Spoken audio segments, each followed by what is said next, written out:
পর রোস্টের মশলাতে আমরা একটু দুধ দিছি, তারপরে টক দই,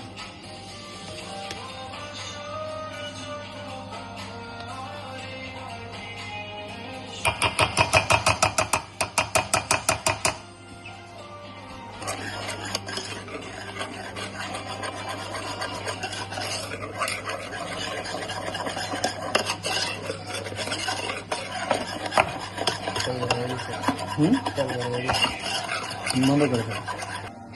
আমরা মাংসটা ধুয়ে নিছি আর মাংসের ভিতরে লবণ দিছি। লবণটা আমরা দিয়ে কিছুক্ষণ রেখে দেবো, যতক্ষণ আমাদের পেঁয়াজ হইতেছে। যে পেঁয়াজটা আমাদের ভাজা হয়ে যাবে, বেরেস্তা হয়ে যাবে, ওই পেঁয়াজের ভিতরে আমরা মাংসগুলা দিয়ে মাংস করে ভেজে ফেলবো। পেঁয়াজ বেরেস্তা আমরা উঠে নিছি। এবার আমরা মাংসগুলো দিব, হালকা ভাজবো।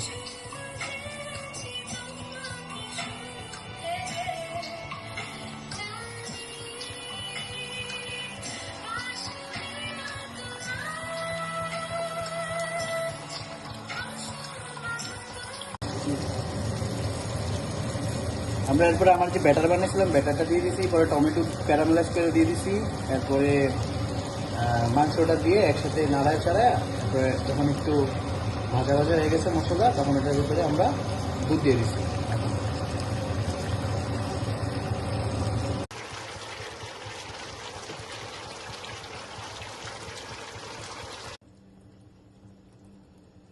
তেল বেশি হয়ে গেছে।